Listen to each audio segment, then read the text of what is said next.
A word of caution. This episode discusses a cold case involving the sexual assault and murder of a young woman in the early 1970s. Please take caution when listening. Hey everyone, I'm going to be traveling out of the country for the next few weeks, so this week's episode is a compilation of 5 crimes from the North Carolina mountains. You'll learn about a long unsolved murder from Madison County, 2 cold cases from Asheville, the murder of a high school girl from Flat Rock that was tied to her vocal instructor, and a workplace shooting in Hickory that resulted in the main suspect going on the run for months before being captured and extradited back to the area. I'll be back with all new episodes in mid-October. In the meantime, enjoy this episode and a few replays from the catalog over the next few weeks. There is much to love about North and South Carolina, but the 2 states have also had their fair share of violent and senseless crimes over the years. From murders on the Blue Ridge Parkway, in the heart of big cities or sleepy college towns, and along the coastal waters, some of these stories may be new to you. Some may have happened in your town. Some may involve people that are still missing to this day. But all will leave you remembering to always be vigilant about the people you meet and the places you go. I'm Renee Robertson. Please join me for Missing in the Carolinas. Episode 154, 5 Crimes from the North Carolina Mountains. I shared the first cold case I want to discuss in episode 62, 2 cold cases from Western North Carolina. This is a frustrating case because a journalist spent more than 20 years investigating it and even heard a confession from somebody already incarcerated, but it still remains officially unsolved. It's also another example of a female victim who was shamed for her lifestyle choices and behavior, when in reality, they should have had nothing to do with the reporting and investigation into her abduction and murder. This murder took place in Madison County, North Carolina, about 20 minutes outside of Asheville. It's nestled in the mountains on the banks of the French Broad River, and I lived there with my family in the mid-1990s for a brief time. I hear it has now become a mecca for artists and creatives, much like Asheville, Weaverville, and Black Mountain. People also like to visit the natural hot springs located there. Unfortunately, the area was hit hard by Hurricane Helene last fall and is still recovering. In 1970, when a 24-year-old woman named Nancy Morgan arrived there, she definitely would have been considered an outsider. Nancy grew up a military brat, living overseas in Germany with her family and other Air Force bases in the United States. Her father, Colonel Earl Morgan, worked in international law for the U.S. Air Force in Europe and at the time of her death was working in Baton Rouge, Louisiana, as the head of the law library at Louisiana State University. Nancy first attended college at Radford College in Virginia, eventually graduating from Southern Illinois University with a degree in social work. She was interested in social justice issues, considered herself a liberal, and admired leaders like Martin Luther King Jr. and his work with civil rights. She decided she wanted to attend nursing school. But first, she wanted to take a bit of a break. A gap year, as it's called these days after a student graduates. She joined a government-sponsored program called VISTA, or Volunteers in Service to America, which was part of the Johnson administration's anti-poverty programs that included Job Corps and Head Start. Nancy signed up for a 1-year commitment. She first trained for 10 days in Atlanta before moving to Madison County in September of 1969 to live in a centuries-old log cabin with another female roommate and member of VISTA. Nancy focused on community relations with youth as part of her work with VISTA, taking groups of teenagers swimming in nearby Mars Hill and educating them on health and nutrition. She helped set up a clothing thrift store in the town and worked on charitable fundraisers. She was part of a small group of VISTA volunteers that had settled into the area, and they weren't always looked upon favorably by local residents. While Nancy made plenty of friends with local business owners and other residents, there was talk around town about the VISTA group being do-gooders who looked down upon the people they were helping. It was the typical us versus them attitude. Nancy tried not to let this bother her and focused on her friendships, connections, and service work. She had been accepted into nursing school in New York State and was a few months away from completing her assignment in the Shelton-Laurel area of Madison County when she went missing in early June 1970. Nancy had spent the weekend visiting with the owners of the general store in town, making dinner for a local resident and her children who were getting ready to join her husband, who was in the military in Charleston, South Carolina, and having dinner that Sunday night with another VISTA volunteer. In true crime writer Mark Pinsky's book, Met Her on the Mountain, he used the pseudonym Ed Walker for this volunteer, so I'll use that throughout this episode. We'll get more into the details of that later. On Sunday, June 14, 1970, Nancy drove her government-issued vehicle, a 1965 Plymouth Belvedere with the words Government Service Administration Interagency Motor Pool stenciled on the door, to the property her friend Ed was staying at during his time with Vista. They walked around the property, checked out the garden area, had dinner, watched a movie with a few local teens that dropped by the house, and around 2:30 or 3 a.m. in the morning, Nancy headed home. By this point, she was living alone because her roommate had decided to leave the program. On Monday, June 15th, a man named Richard Hames, who was in charge of the Madison County Vistas, became worried when he couldn't reach Nancy. He needed to get her 2 new tires for her Plymouth. He had seen Nancy the previous week and couldn't understand where she was. He contacted the sheriff's department with his concerns. By Tuesday, Nancy's friends in the community began searching for her and the vehicle. They were concerned she might have had an accident on one of the curvy mountain roads. That night, Nancy missed an important meeting she was supposed to attend for a fundraiser they had planned, and that was out of character for her. By Wednesday morning, the Vista supervisor for North Carolina was called at his home in Atlanta, and he wondered aloud if Nancy had left early for a vacation she had planned to West Virginia and maybe parked at the airport. He flew to Asheville later that afternoon, making sure to search the airport parking lot for the Plymouth. It wasn't there. That morning, a local man named Jimmy Lewis was driving on an errand to recycle a load of empty soda bottles from his family's store. He was headed to nearby Hot Springs, and on the way, he needed to stop and take a restroom break. Thinking he would be undisturbed on one of the old logging roads, he pulled his vehicle over. Then he spotted a gray car on what was once a wagon trail parked under a grove of trees. Curious, he walked up to the car and was shocked to find what looked like the deceased body of a young woman in the back seat of the car. He drove to Sheriff Roy Roberts' home 2 miles away, but the sheriff wasn't home. Jimmy Lewis told the sheriff's brother what he had seen, and they tracked down Roy Roberts in court in nearby Marshall. The wooded area where the car had been found was located on land that had recently been sold to the U.S. Forest Service. It was part of the Pisgah National Forest and included a section of the Appalachian Trail. What he found in the car was appalling. Nancy was on her knees in the backseat of the car. Her head was covered with a pair of ripped maroon shorts. She had been hogtied with a multi-strand blue and olive nylon cord that likely strangled her if she had moved or tried to free herself. A pile of her clothes was on the floorboard nearby. Her handbag was in the car with her identification. The car's windows were closed, but the doors had not been locked. From the beginning, the crime scene and initial investigation were not coordinated effectively. As a member of Vista, Nancy was considered a federal employee. She was found in an area that belonged to the U.S. Forest Service. This could have been a case for the FBI. The North Carolina State Bureau of Investigation, also known as the SBI, were called in. Although both agencies initially assisted the local law enforcement, the case went cold quickly, and it reverted back to the local authorities. They did interview Ed Walker, since he appeared to have been the one who saw her last, but he was cleared at the time. Rumors spread throughout the community, judging Nancy for her liberal views in what some considered loose ways. Nancy had been known to drink, read suggestive literature, and had accidentally dated a local man she didn't know was married. In college, she had gotten pregnant and had an abortion, a fact she brought up with some of the local teen girls when discussing birth control with them. For a woman in the early 1970s, many would have simply considered her a liberal-minded woman. But in the small, sheltered community of Shelton Laurel, it must have meant she was wild and probably brought on her sexual assault and death. The local newspapers at the time even quoted people saying such things, which would not fly by today's journalistic standards. The autopsy estimated Nancy Morgan had been deceased 2 days before she was found, and that her last meal had contained carrots. Ed Walker told authorities they hadn't had any carrots in their meal on Sunday evening. There was also evidence of sexual assault, and evidence samples of semen were collected.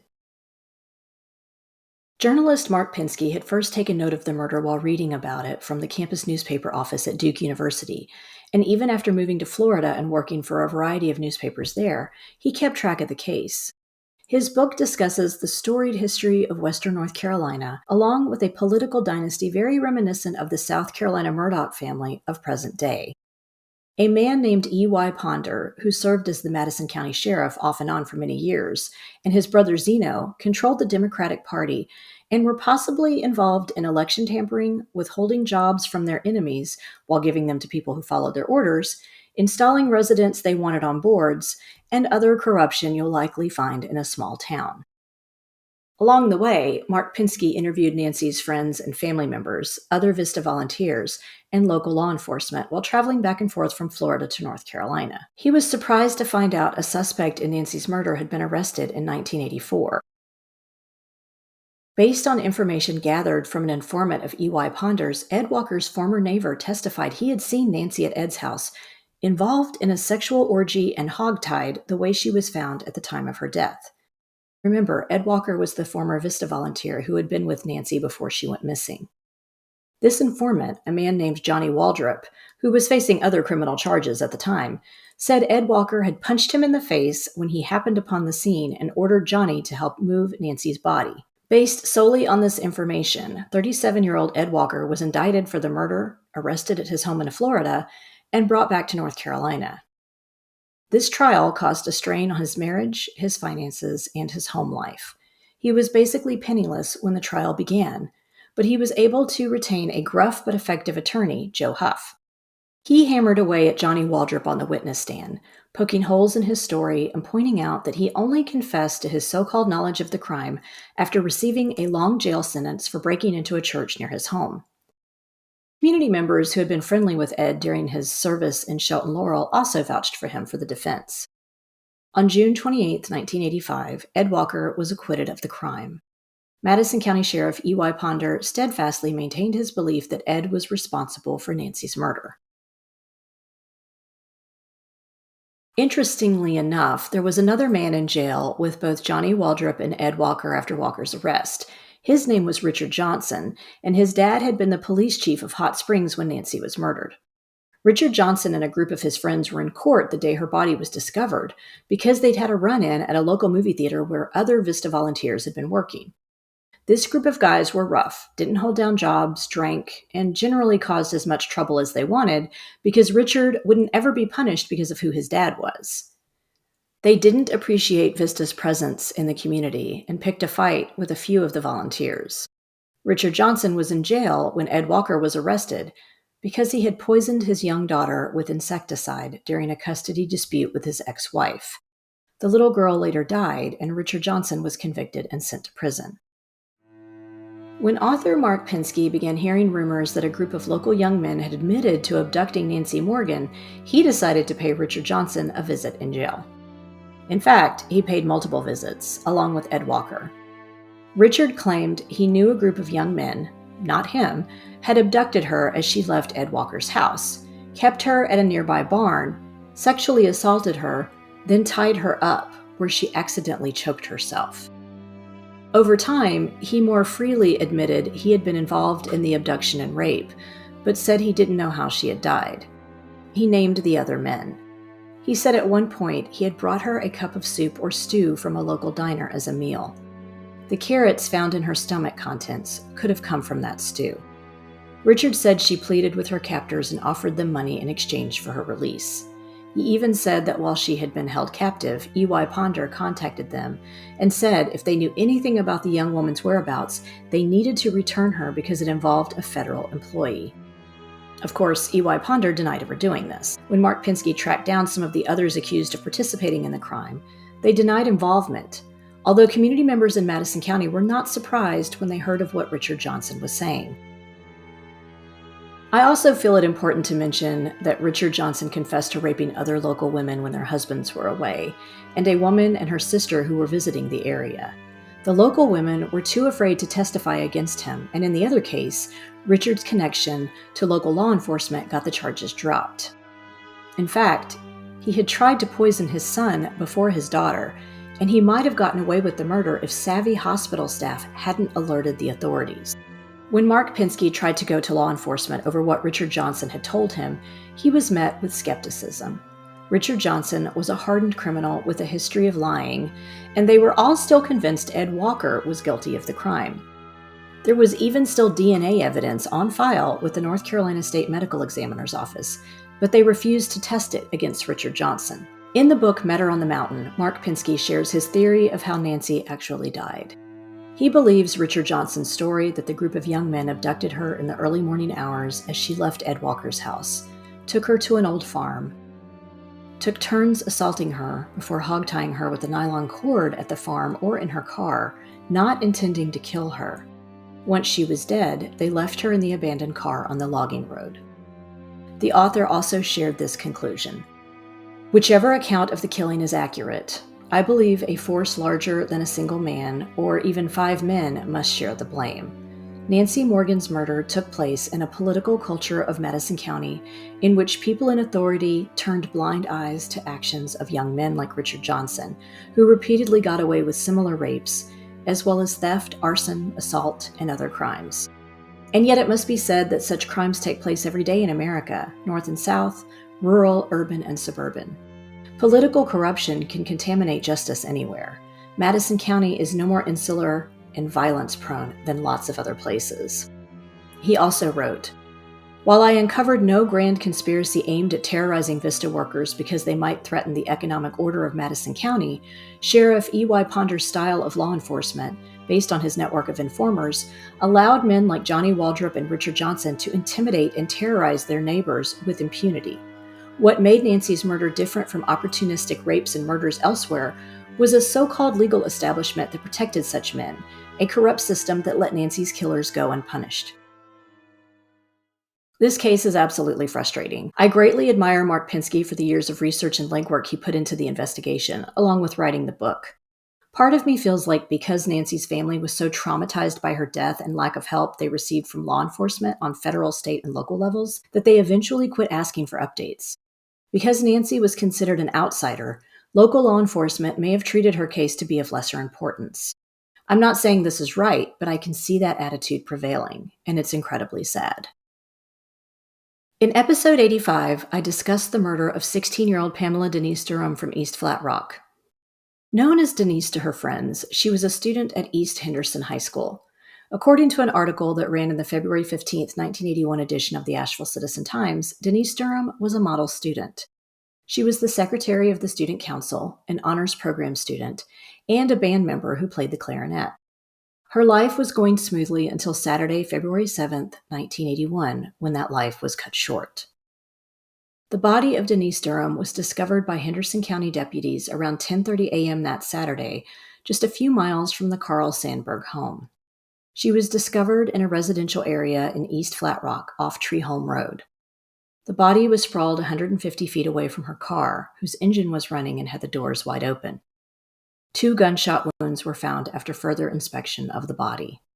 Police reports indicate Denise was shot twice in her car at close range, and then she collapsed after getting out and running for help.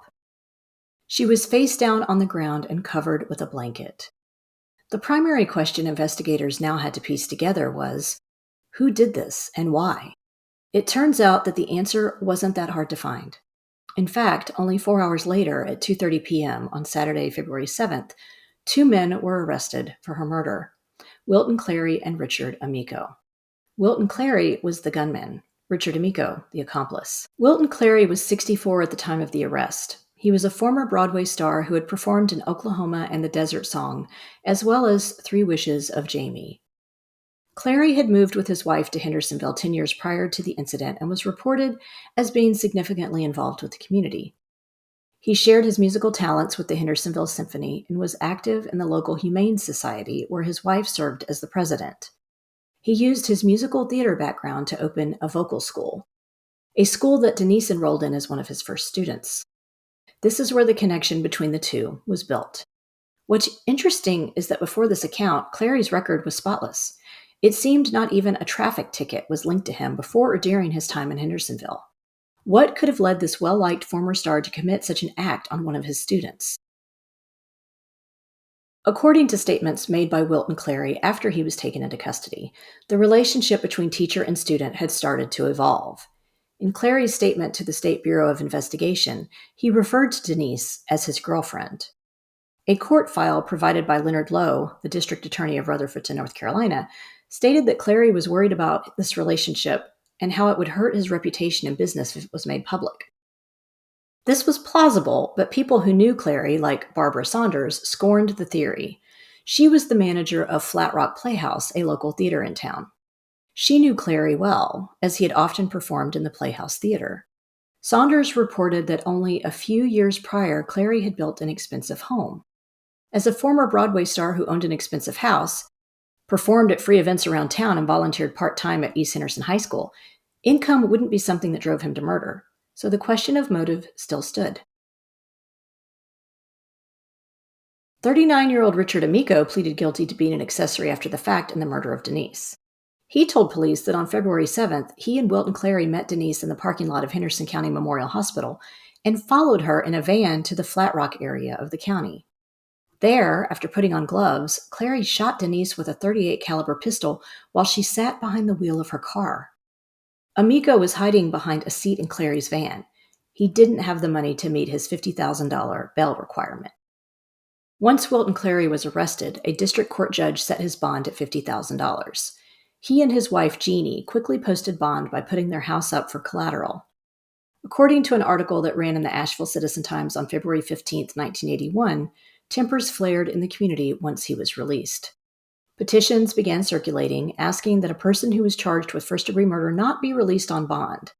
30 of Denise's classmates protested in front of the courthouse. It wasn't long before Clary was brought back to jail because Denise's father Robert had named Clary in a wrongful death lawsuit. This civil lawsuit had asked that Clary be held in jail in lieu of $500,000 bond until the trial. Richard Amico was not named in the suit. The clerk of court granted the bail request, and Wilton Clary was sent back to jail after being out for about 48 hours. Why was Richard Amico even with Wilton Clary on that day? It seems like a case of unfortunate circumstances. A woman had purchased an antique trunk from the Wolf and Purr thrift shop in downtown Hendersonville, where Wilton Clary was working because it was connected to the Humane Society. She asked that it be delivered to her house on the Saturday Denise was murdered. Clary secured a van from the thrift shop and asked Amico, who had once worked with him at a local business, to help him deliver the trunk. It was on the way to deliver the trunk that they met up with Denise. The trunk was never delivered and found in the van when police arrested Clary. Amico's wife later told the media that her husband was innocent and that he had only been helping Clary to deliver the trunk from the thrift store. On April 27, 1981, the trial of Wilton Clary commenced. He pled guilty to first-degree murder. The judge had authorized the use of one of his earliest statements in the prosecution, which he made during his arrest on February 7th, the day of the murder. Clary told one of the officers on the scene killing Denise was the only way out, cementing his guilt. Henderson County Sheriff Albert Jackson testified that Clary admitted he shot Denise because she was bugging the hell out of him and wanted Clary to leave his wife for her. The judge sentenced Clary to life in prison, the motive solidified as one of romantic conflict. He shot her to get his freedom back, but ironically it caged him instead. Clary was transferred from Caledonia Prison to the Lottie Correctional Institution for Older Felons in Florida, something else that caused much controversy. The backlash from Denise's friends and family was so intense that James Hunt, the governor of North Carolina at the time, investigated the charges that Clary was given preferential treatment in prison. He found many serious errors with this transfer. However, Ray McNamara, director of the State Bureau of Prisons, interjected. She stated that the fast transfer from prison to prison was not because of any sort of corruption, but because of the age and heart problems of Wilton Clary. He was moved to the Florida institution to be closer to his wife. These heart problems would soon lead to a dramatic end to this case. On August 25, 1985, Clary performed a singing solo for the other inmates during worship. He had just finished when he suddenly collapsed from a heart attack. He died that day, after only 4 years of imprisonment. It looks like Richard Amico might have been released from prison after serving only a few years. Denise Durham was a bright high school student with her whole life ahead of her, but a conflict between her and music teacher Wilton Clary would ultimately lead to her demise. Was this really the consequence of a tragic love story? Without Denise's side of the story, we may never be sure.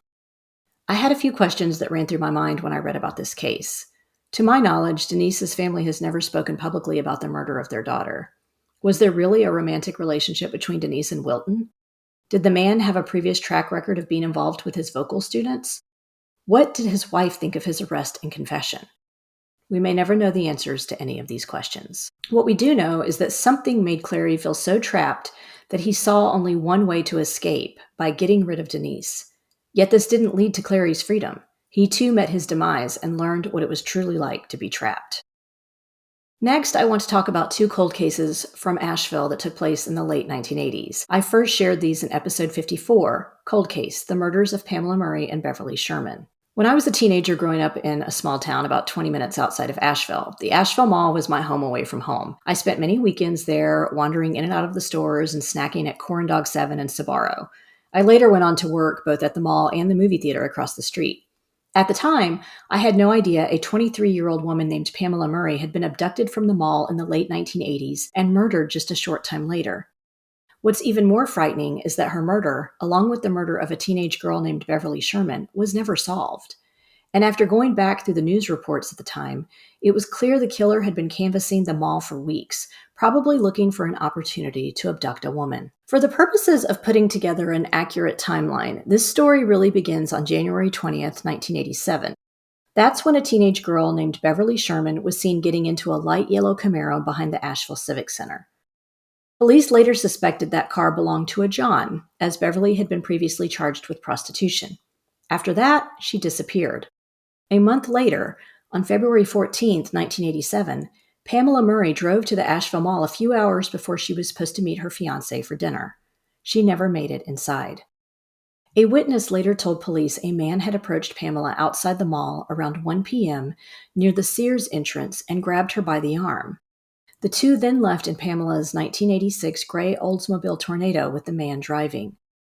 Just a short time later, another witness saw the car near Azalea Road and realized the man and woman inside were struggling. Shortly after that, a motorist called police to report that they believed the body of a young woman was lying motionless on the deserted path of Azalea Road. She was visible to motorists passing by. It was only about 20 minutes from when she was abducted from the mall. Police theorized she had jumped out of the car and her captor then shot her. There were no signs of sexual assault. Her car was found back at the Asheville Mall in a different area from where she'd been abducted around 1 a.m. the next morning. The fact that a woman would be abducted from the mall parking lot, in an area of town where people had always felt safe, stunned residents. Pamela Murray was a lifelong resident of Buncombe County who had graduated from Inca High School in 1981 and then attended Blue Ridge Technical College. At the time of her death, she was working as an industrial engineer with Asheville Industries.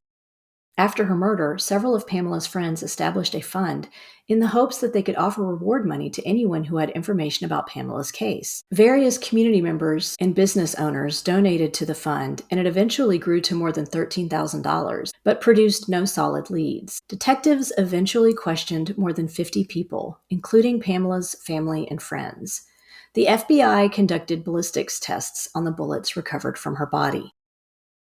In an article that ran in the Asheville Citizen-Times on February 27, 1987, I noticed a news brief on the same page that read, "Parking Lot Flasher."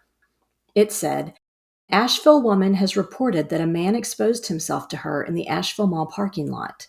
The 23-year-old woman said a man in his 30s with brown frizzy hair drove his automobile in front of her car, pulled down his pants, and exposed himself," according to reports at the Asheville Police Department. Captain Will Anarino said he believes this unidentified man committed a similar offense about 2 weeks ago at the mall. They released a sketch of the suspect to the media. I'll share it on my social media pages. Pamela's abduction and murder were still being investigated a few months later on April 26, 1987, when a man was walking a piece of property for sale on top of Vance Gap Road, a location in between downtown Asheville and the mall area on Tunnel Road. There, he came across the remains of what appeared to be a young woman. The victim was later identified as Beverly Sherman, the teenager who had disappeared after getting into a yellow Camaro in late January of 1987. She had been shot once in the right temple with a handgun. The obituary that ran in the newspaper at the time said Beverly was a native of Philadelphia, Pennsylvania, and had lived in Buncombe County for the past 11 years. Other than that, there isn't much known about Beverly other than that she was charged with soliciting for the purpose of prostitution on August 14, 1986, in the Cox Avenue part of town. A year after both Pamela and Beverly were murdered, the Asheville Citizen-Times reported that evidence from the FBI confirmed that both cases were linked. Captain Will Anarino said, "We can now say without a doubt that the same person who killed Murray killed Sherman. In the article, he would not elaborate on what the conclusive link in evidence was. He did say new forensic technology, which has been developed recently, has made it possible to reevaluate certain evidence in both cases, particularly Murray's vehicle. In addition to the physical evidence, the method of operation for the killer seems to be the same for both slayings. Both women were taken to isolated dirt roads and wooded areas and then shot to death. A witness who had seen Beverly Sherman get into that yellow Camaro confirmed the driver of the car looked like the police sketch of the man seen with Pamela on the afternoon she was abducted and murdered. The man was described as a white male in his mid-30s with blondish hair. If you follow the series of news reports that came out right after Pamela's murder, you'll see that the killer was likely visiting the mall in search of his next victim after Beverly Sherman. On February 11th, a woman reported a man tried to kidnap her from the mall parking lot. On February 13th, another woman said a man followed her into a public restroom inside the mall and tried to peep at her over the stall. On February 16th, a man fondled his genitals in front of yet another woman. These are the only details shared, so I can't expound on them any further, but the first two definitely gave you the sense the killer was using the mall as his hunting ground and stalking potential victims. And then, for some reason, he was brazen enough to abduct someone in broad daylight. On October 9th, 1988, Police Detective John Kirkpatrick told the Asheville Citizen-Times, "I don't know if the killer's still in the area. No other victims of similar killings have been found, so it might indicate that the killer is no longer there. However, we don't know what triggered the killer. He might still be here and might not have been triggered again." If you look at the victimology of the two known victims, they couldn't have been more different. In fact, I'm making a conscious effort to talk about both victims here because there just isn't a whole lot of information out there about Beverly Sherman. But she was someone's child, and she was only 17, and she was clearly struggling in her life.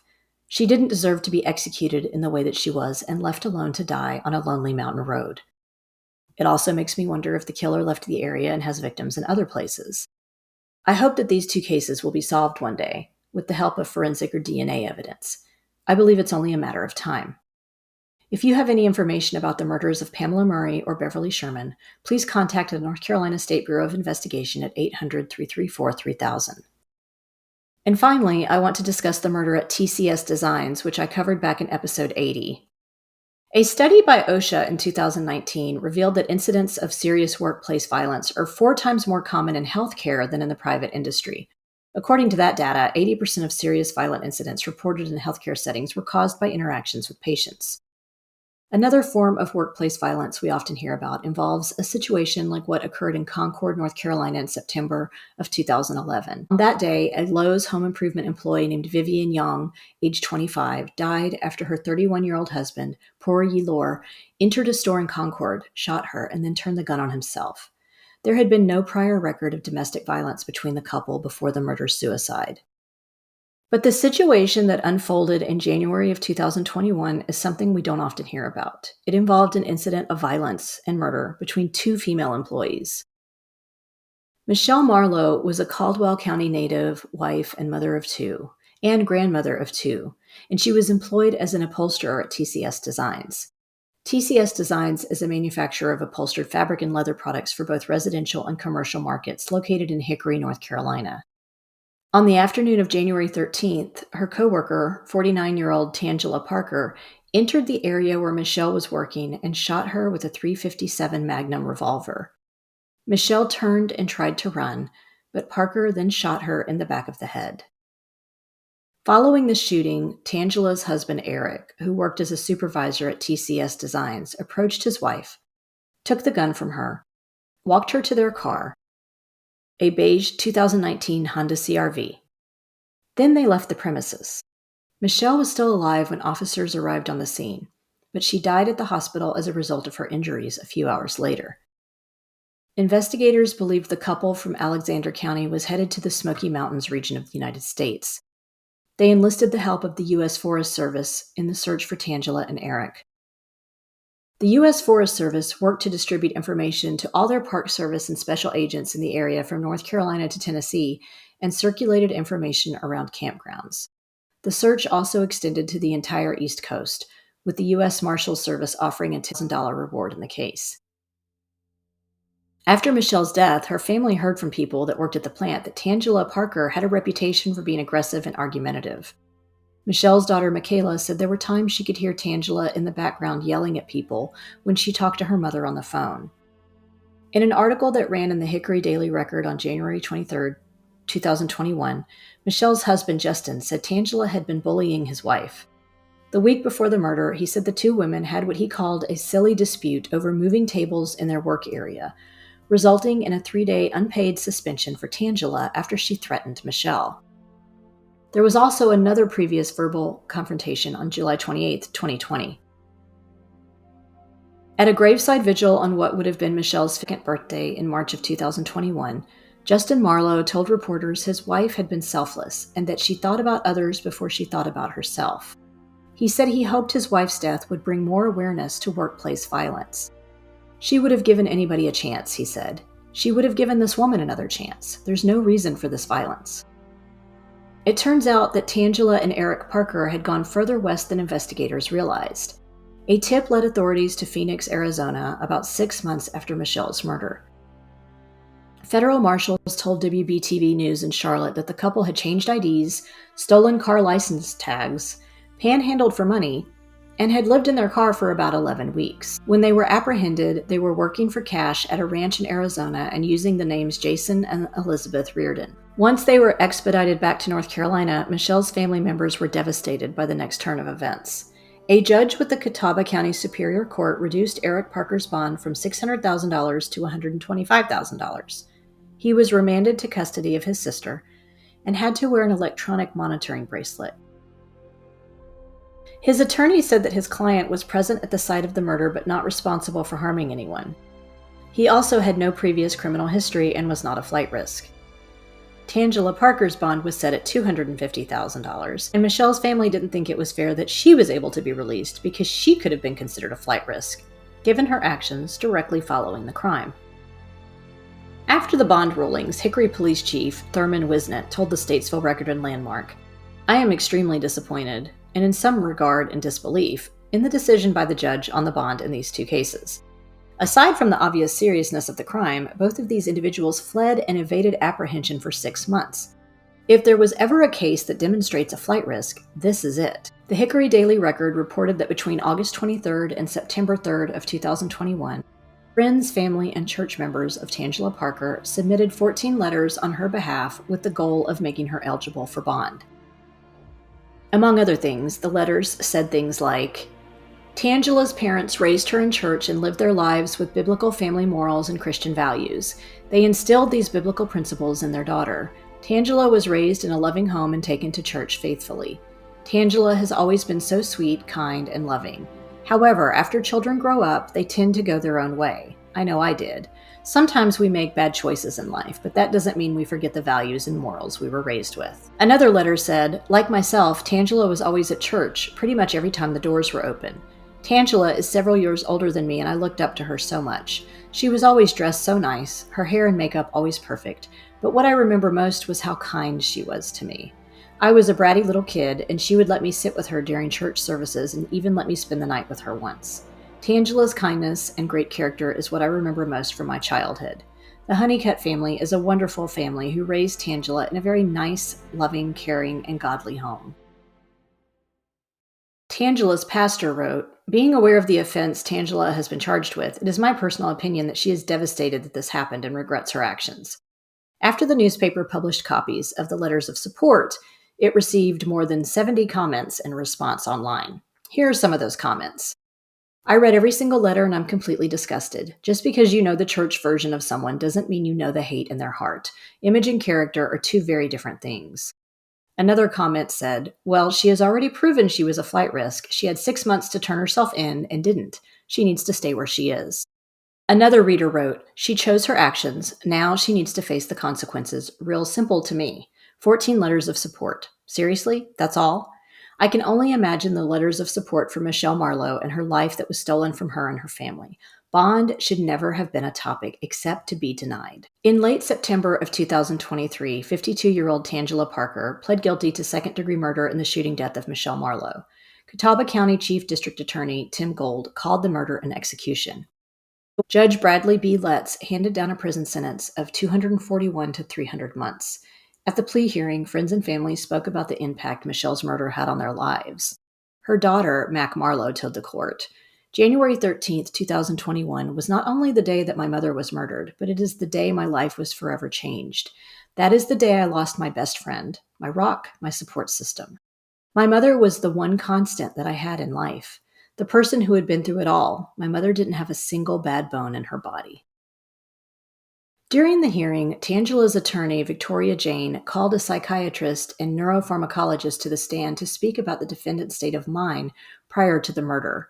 The attorney said Tangela was taking Xanax at the time of the shooting, and the psychiatrist said Tangela told him she took more Xanax than she was prescribed in weeks leading up to the murder. The defense argued that she was in a dissociative state of mind at the time of the murder due to the Xanax. Victoria Jane said Tangela had no memory of the shooting from around lunchtime that day until the next day when she says she woke up and her husband told her what happened. Tangela declined to speak during the hearing. 64-year-old Eric Parker pled guilty to felony accessory after the fact in regards to the murder of Michelle Marlowe. He was sentenced to a minimum of 4 years for helping Tangela elude arrest. He has already served 2.5 years of that sentence. In March 2022, news outlets reported that Michelle's husband, Justin Marlowe, has filed a wrongful death lawsuit against TCS Designs, its president and the plant manager, alleging the company knew about Tangela Parker's threats against the victim, but failed to appropriately act. Justin Marlowe believes both Tangela and her husband Eric should have been terminated before the murder was able to occur. According to Furniture Today, he filed the initial wrongful death claim with the North Carolina Industrial Commission in March 2021, asking for $25,000 in damages. After 11 months of discovery, motions, and mediation, Justin Marlowe then moved to voluntarily dismiss the claim and filed a complaint instead with the Catawba County Superior Court in February 2022. TCS Designs attempted to appeal the lawsuit, but the Catawba County Appellate Court denied the motion. TCS Designs attempted to claim that the trial court did not have jurisdiction over the case, as the commission should have had sole jurisdiction over Justin Marlowe's claim, but the appellate court denied the claim. This brings us to the conclusion of this episode of Missing in the Carolinas. Aaron Settlemyer served as the co-writer for the segment discussing Denise Durham. If you enjoyed this episode, please do me a favor and give it a 5-star rating wherever you listen to your podcasts. We're also on Instagram, Facebook, and YouTube, so please like our pages and get started on a discussion of the missing people and crimes profiled on the show. Do you know of a missing persons case in North or South Carolina that you think should be covered? Email me at missinginthecarolinas@gmail.com with any details you can share. Cover art for this podcast was designed by Macintosh Multimedia. All episodes are researched and written by me, Renee Robertson, with sound editing provided by Daniel Robertson. Thanks so much for listening.